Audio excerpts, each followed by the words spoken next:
നമസ്കാരം. റാഫ്റ്റോക്ക് ഫുട്ബോളിലേക്ക് ഏവർക്കും സ്വാഗതം.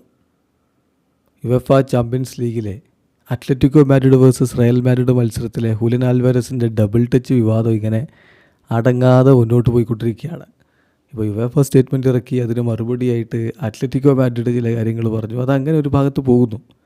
അപ്പോൾ അതിനിടയ്ക്ക് ആ കളി നിയന്ത്രിച്ച റഫറി സിമോൺ മാർസിനിയാക്കിന് ചില കാര്യങ്ങൾ പറയാനുണ്ട്. അദ്ദേഹം ഇതുവരെ സൈലൻ്റ് ആയിരുന്നു.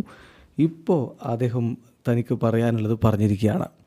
ആധുനിക മാധ്യമം TYC സ്പോർട്സ് ഇക്കാര്യം റിപ്പോർട്ട് ചെയ്യുന്നുണ്ട്.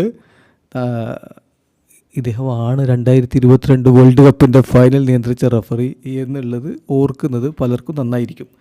എന്തായാലും അദ്ദേഹം പറഞ്ഞ വാക്കുകൾ അർജൻറ്റീൻ മാധ്യമം TYC സ്പോർട്സ് റിപ്പോർട്ട് ചെയ്യുന്നു. അദ്ദേഹം പറയുന്നു, ഞാനാണ് വാർ റഫറിയോട് പറഞ്ഞത് ഒരു 99% ആൽവരസിൻ്റെ ആ ഒരു പെനാൽറ്റി ഗോളിൽ ഡബിൾ ടച്ചിന് സാധ്യതയുണ്ട് എന്ന്.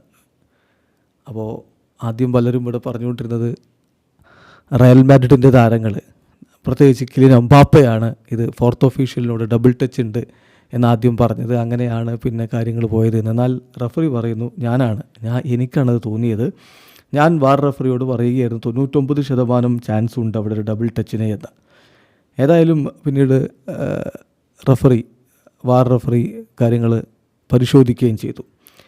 ഹോണസ്റ്റായിട്ട് ഞാൻ ഒരു കാര്യം പറയട്ടെ, ഒരിക്കലും ഇങ്ങനെയുള്ളൊരു സിറ്റുവേഷൻ എൻ്റെ റഫറിങ് കരിയറിൽ ഉണ്ടായിട്ടേയില്ല. പക്ഷേ കളിക്കാർക്ക് റൂൾ അറിയാം, അതുകൊണ്ട് ഇതിൽ കൂടുതൽ വിവാദങ്ങൾക്ക് കാര്യമില്ല എന്നുകൂടി സിമോൺ മാർസിനിയാക്ക് പറയുന്നു. സോ അത് തന്നെയാണ് അതിലെ കാര്യം. കളിക്കാർക്ക് എല്ലാവർക്കും കൃത്യമായിട്ട് റൂൾ അറിയാം. പിന്നെ വെറുതെ ഇങ്ങനെ ബഹളം ഉണ്ടാക്കാമെന്ന് മാത്രമേ ഉള്ളൂ. ഡബിൾ ടച്ച് ഉണ്ടെങ്കിൽ ആ പെനാൽറ്റി ഗോളല്ല.